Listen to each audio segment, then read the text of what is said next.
You're listening to an Ono Media podcast.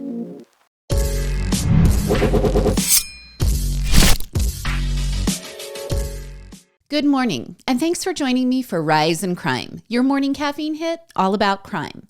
I'm Mama Jules, and let's start in Maryland, where a convicted rapist who was out on parole has been accused of killing his parole agent.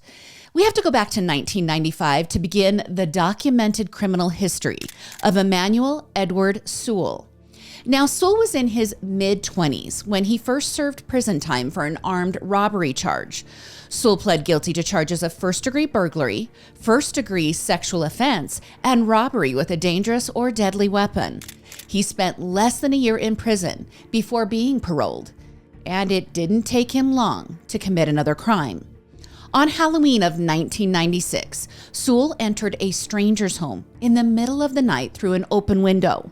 Sewell wandered around the apartment, gathering items to tie up the sleeping man. He then woke the man by holding a knife to his throat and demanding that he cooperate. He hogtied the complete stranger, and then he raped him. After the violent sexual assault, Sewell told the man he had been watching him for some time and that he shouldn't have been careless by leaving his door and windows unlocked. Before leaving, he told the victim that if he went to the police, he would come back for him. He then stole the victim's car. Sewell was quickly apprehended back in 1996 and sentenced to prison for the assault. He admitted to using a knife during that attack. While in prison, Sewell was not a model inmate. He, on more than one occasion, threatened to kill correctional officers, but he denied doing so to the parole board. Eventually, in 2021, Sewell was released from prison after serving 25 years of his 40-year prison sentence. He claimed to the parole board that his drug addiction had affected his brain and that addiction led him to commit the assault. Well, after his release, Sewell found an apartment in Chevy Chase, Maryland, and eventually he was assigned a parole officer named Davis Martinez. Now, Davis and Sewell, they'd worked together for several months, and all had gone well with Davis supervising Sewell. That was until May 31st of this year. That's when the 33-year-old parole agent visited Sewell's home to do a routine check. This in an effort to ensure Sewell was still living at his reported address. Davis made contact with Sewell that morning, and neighbors reported they heard a loud thud, but no one reported anything to police. As the day rolled on, Davis's fellow employees became concerned when he didn't return from his visits. That concern led them to contact police at the end of the workday. When authorities arrived at Sewell's apartment at about 5:30 that Friday, they found the apartment secured and the blinds closed tightly. Neighbors told them Sewell had a visitor arrive just before 9 a.m. and that they didn't see the visitor leave, but they did see Sewell dumping clothes in the dumpster at about 2 p.m. that afternoon. Neighbors said they then saw Sewell take bags of clothes in a white car and leave. Well, authorities entered Sewell's apartment, and when they did, they found a bloody towel by the front door. As they searched the apartment, they discovered the brutally ravaged body of Davis wrapped in plastic and stuffed under Sewell's bed. Davis was curled in the fetal position, and although his cause of death has yet to be released, various reports have surfaced that a knife was also used in this attack, mirroring the attacks that Sewell had been found guilty of prior. Now, investigators also found Davis's cell phone in the dumpster where Sewell was seen throwing clothes. So, we have a bloody crime scene. We have neighbors reporting that Sewell was home when Davis allegedly arrived that morning, but we don't have Emmanuel Sewell. He's missing. But that didn't last for long. 24 hours later, Sewell was captured 400 miles from Chevy Chase, Maryland, in Hurricane, West Virginia. Law enforcement had received reports that someone matching Sewell's description was driving on Interstate 64. When deputies attempted to pull over Sewell, he refused to stop, and his actions damaged 3 police cruisers before he was forced to pull over. Sewell was arrested, and he has been charged with second-degree murder, but authorities are hinting that they expect those charges to be upped to first-degree murder. Sewell was extradited back to Maryland, and he's being held without bond. But the fallout from this case doesn't end with the capture of Davis's alleged killer. Union leaders representing state parole and probation agents are calling for the immediate firing of Department of Public Safety and Correctional Service Secretary Carolyn Scruggs. Okay, see, Davis's death prompted an immediate internal investigation, and that investigation included the temporary suspension of in-home visits by parole and probation agents. The union representatives believe that Davis's death was preventable. Patrick Morin, who is the president of the American Federation of State, County, and Municipal Employees, he said the following: "I'm not going to stand idly by when people are put in harm's way or, unfortunately, make the ultimate sacrifice. Someone has been murdered while doing their job. That's what happened, and that is on this administration. That is on this agency. That's not on us. That's not on the agents or their coworkers. That's on the agency that was told time and time again that there are problems and you need to address them. And their response was, we're not discussing that, or we have no comment, or we're not going to address something." Well, the union says agents lack proper safety equipment. Many conduct visits without body armor or with loaner body armor that actually doesn't fit them properly.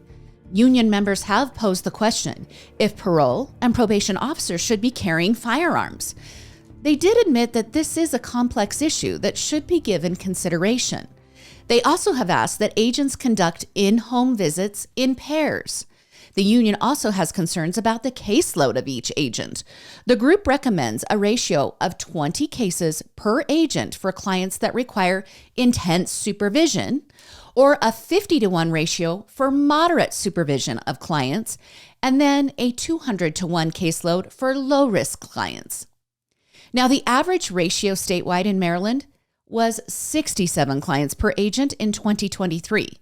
This according to a recent analysis by the Department of Legislative Services. The number is well below the 82 cases per agent used in the American Parole and Probation Association standard. This according to analysis. Well, the Capital Region, where Davis Martinez worked, well, they reported a ratio of 87 clients per agent. That's the highest ratio in the state of Maryland. Now, I could give you more stats and more on the back and forth between government agencies and the union, but the bottom line is the two aren't working seamlessly together. And although Agent Davis's death is the first agent to die while conducting an in-home visit, the union has had unmet concerns about the department's safety. Okay, typically, I tell you about the victim because it is so important to remember them. But I'm going to let the Department of Corrections in Maryland tell you about Davis Martinez. They produced a tribute video to Davis. Here, give it a listen. I'm Agent Davis Martinez. Agent Martinez, how long have you been with the department? I've been here since August 2018, so I'll say 3 years already. Just ask anyone who knew him, and they'll tell you right away, Agent Davis Martinez was a remarkable person who touched the lives of many and left an indelible mark on the community. Very family-oriented, very loving. So much more than a parole and probation agent, he was a guiding light for those who served and a pillar of strength for his colleagues. Loving, kind, respectful, courteous, devoted to his job, extremely diligent, a team player, funny, shy. There isn't one word only to describe him. From the start, Davis demonstrated an unwavering commitment to his role. Almost 6 years ago, he joined parole and probation and quickly became known for his dedication and compassion. Agent Martinez was such a gentle person. A very compassionate person, but very gentle. He took this job very seriously, and I do mean seriously. His co-workers at the Silver Spring office where he worked will sorely miss his presence. His sensitivity and willingness to help whenever needed made him a beloved figure among his peers. Martinez was a beautiful soul. He was the glue here and the glue to his family. There's nothing he wouldn't do for any one of us. Martinez's former academy instructor remembered him as a great agent from the very beginning. His contributions were invaluable, and his loss leaves a void that will be deeply felt by all. He was a good person, somebody who wanted to be here, who wanted to change lives, and we lost somebody who was really making an impact in the community. Davis Martinez was more than an agent. He was an unsung hero, a friend, a confidant, and a true example of what it means to serve with heart. His dedication, compassion, and spirit will continue to inspire us all. Just working with some great people. A lot of the people that I work with, like, just no issues at all with anyone. Like, we always, like, me and everyone else always get along with each other, and like, overall, like, I do kind of see them almost like a second family. As always, our hearts go out to the victim's family. And now to a father who was sentenced last week for killing his 2-year-old daughter by drowning her in a river while he slept. Yeah, that doesn't make sense, so let me explain. It was the Thanksgiving holiday of 2021 when Lindsay Sweet, on November 25th, reported to authorities that she had not heard from her husband, Jeremy Sweet. Jeremy had the couple's 2-year-old daughter, Emma Sweet, for the holiday while Lindsay worked, and also Lindsay couldn't find them when her shift was done. The authorities began looking, and they discovered that the last time Jeremy and Emma had been seen was about 3:30 the day before on the actual Thanksgiving holiday. They were spotted driving in Jeremy's 2017 black Ford F-150. The next morning at 6 a.m., 4 duck hunters came across that black Ford pickup. It was partially submerged in the East Fork White River that's near Columbus, Indiana. Now the 4 fishermen, they jumped into action. One man called 911. The other 3 waded into the 3 to 5 foot deep river, where they found Jeremy asleep in the back seat of the Ford, where it rested about 30 feet from the shore. The 3 hunters managed to pull the semi-conscious Jeremy from the vehicle and help him to the shore. Officers and medical personnel arrived on scene, and they were able to speak with Jeremy. Their first question: where is Emma? See, they had Jeremy on their radar, and of course they were looking for the 2-year-old who had been reported missing. Jeremy claimed he had dropped Emma off at someone's home. After more questioning, Jeremy broke down and said that Emma was in the truck with him when he drove it off the 20-foot embankment and into the river. Here's how he said it played out. Jeremy said he got lost on a dirt road and that while he was trying to return to the main road, his truck became stuck in the dirt and mud near the embankment. He said he was rocking the F-150 back and forth, trying to move the truck, when he accidentally forced the truck over the embankment and into the water. Jeremy admitted that he had unbuckled Emma when the truck went into the river, and while holding her, he had climbed onto the roof of the pickup. He said he then fell into the river and Emma had fallen in with him. He said he had then rescued Emma from the water and he pulled her back onto the roof, where she was obviously scared and crying. Jeremy claimed Emma was crying for her mother repeatedly. He told authorities he removed her coat because it was now wet and cold, and then he placed Emma back on the roof of the truck alone, saying he was scared he would accidentally pull her back into the water. He then said, after several hours, he climbed into the back seat of the truck and he fell asleep. That's right. His story is he left his daughter, his 2-year-old daughter, on the roof of a partially submerged truck, and then he fell asleep.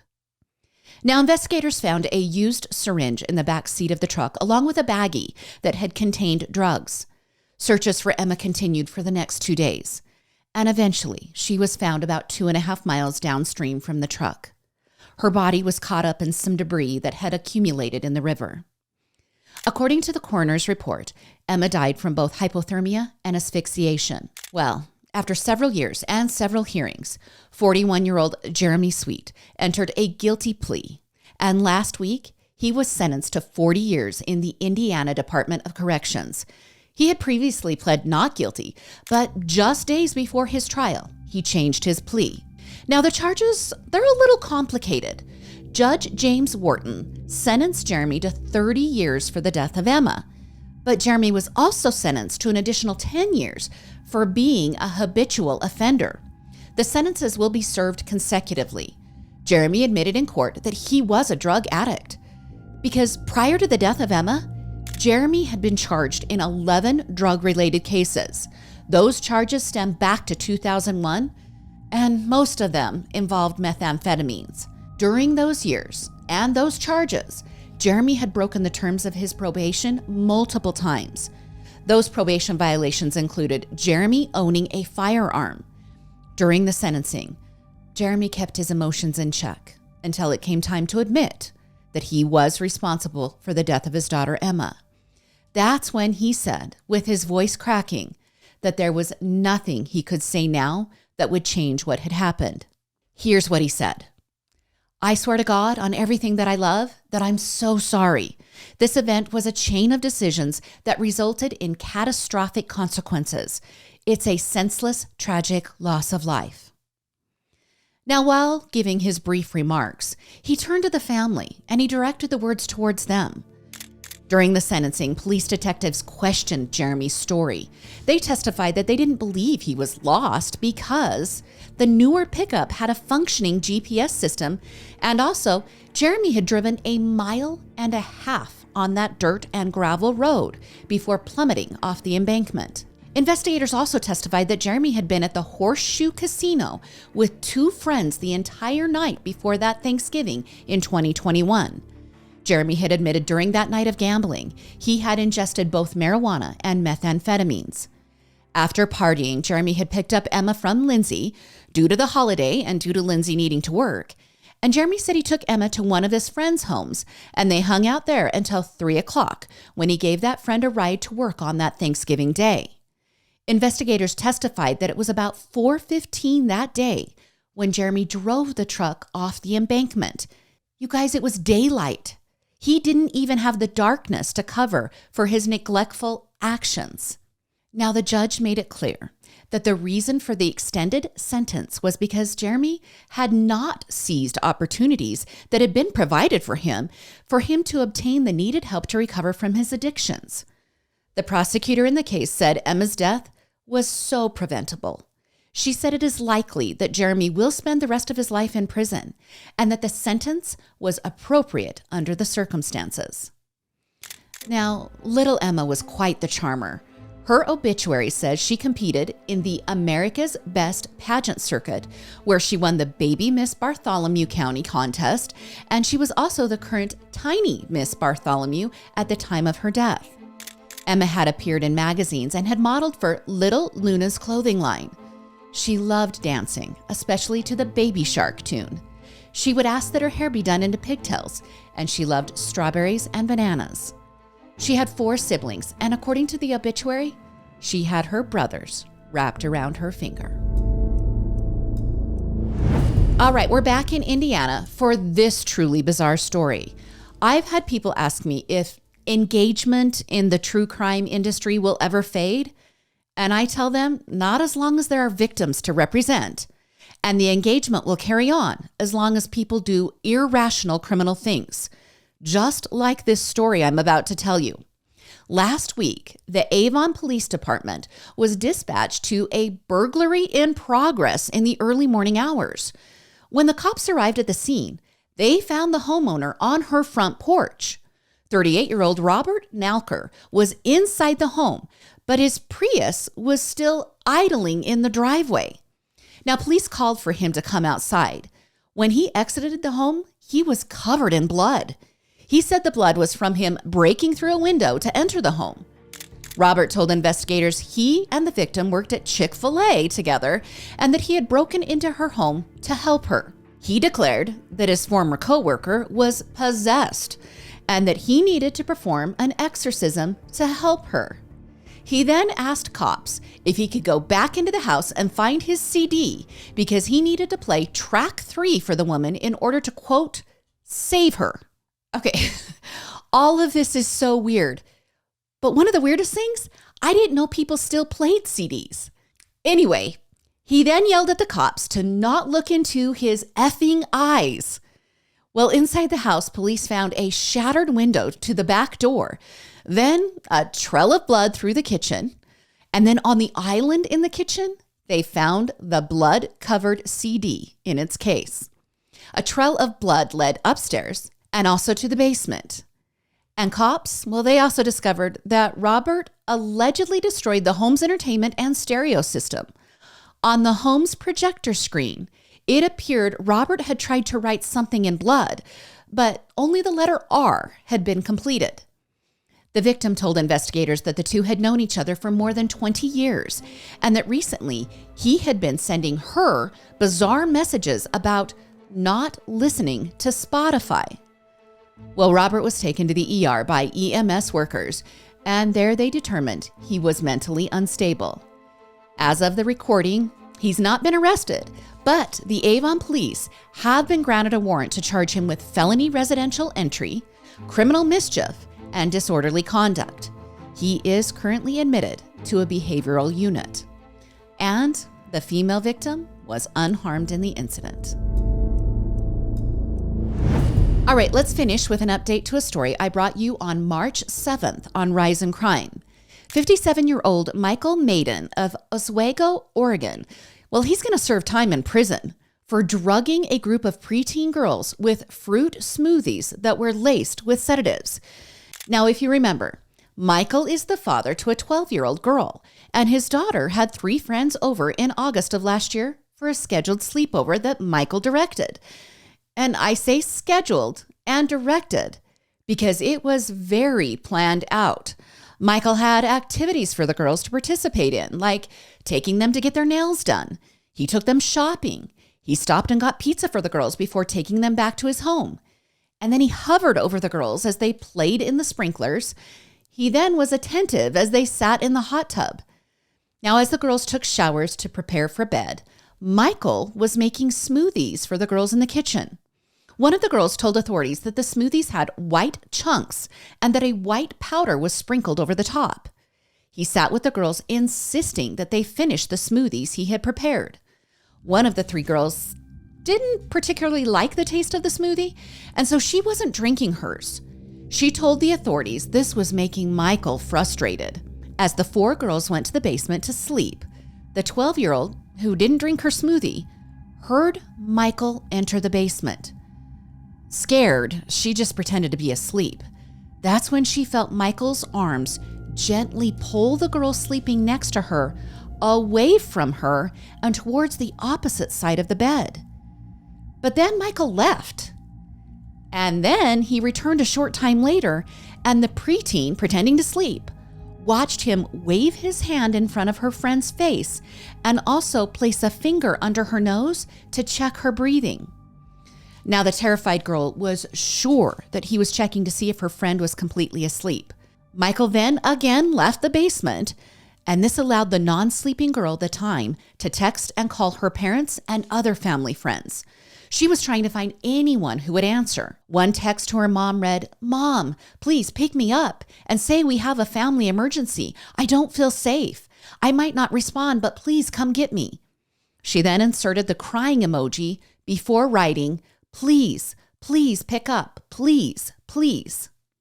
Well, a family friend did answer the girl's pleas, and as she was waiting outside, the 12-year-old girl quickly gathered her items to leave. As she was exiting, she ran into Michael, who was coming out of the bathroom door. She told investigators he seemed drunk. When the girl was dropped off at her home, her parents, who are obviously now awake, returned to Michael's home to retrieve the other 2 sleeping and potentially drugged girls. The girls were taken to the emergency room in the early morning hours by concerned parents, and the 2, who had drank their smoothies, tested positive for benzodiazepine. Okay, that's a drug that's prescribed for sleep and also for anxiety. One of those girls who tested positive, well, she told police that she became woozy, hot, and clumsy after drinking the smoothie. She also said she fell into a deep sleep quickly. Well, Michael was voluntarily arrested after the investigation, and he initially pled not guilty to the charges of forcing a child to ingest a controlled substance and delivery of a controlled substance. As the trial loomed near, Michael changed his not guilty plea to guilty. This was in exchange for some of the charges being dropped. He claimed he did, in fact, drug the girls, but he did so because he just wanted the girls to be rested and to sleep well. He did not say he had any intent to do harm to the girls. He was sentenced last week to 2 years in the state correctional facility. Now, he could have received 4.5 years, but Judge Ann Liniger chose a reduced sentence for Michael. Now, a mother of one of the drugged girls spoke during the sentencing hearing. She said that no decent parent feels the need to drug their own child and her friends, that no decent parent feels the need to go down to the basement and confirm that children are unconscious, and that no decent parent puts their hands on drugged and unconscious young girls without nefarious intent. Now, the drugged girls were allowed to speak at the sentencing, and one young woman said the following: "My life has become a living hell because of you and your actions. I want you to think of yourself as the monster you are." Now, another young woman told Michael that he was horrible. She called him a rotten old man who did this to children. Now, Michael did speak at his sentencing, and he talked about how his daughter had tried to sneak out of the house before the night of the sleepover. He said the drugs were administered simply because he was concerned for their safety. He said he deserves the speculation, but he wanted to tell everyone he was just truly worried for them. He said he just wanted to go to bed, knowing they would remain in their beds. Now, when I initially told you about this story of these young girls back in March and also of Michael's arrest, well, I offered some advice that I used when my daughters were young.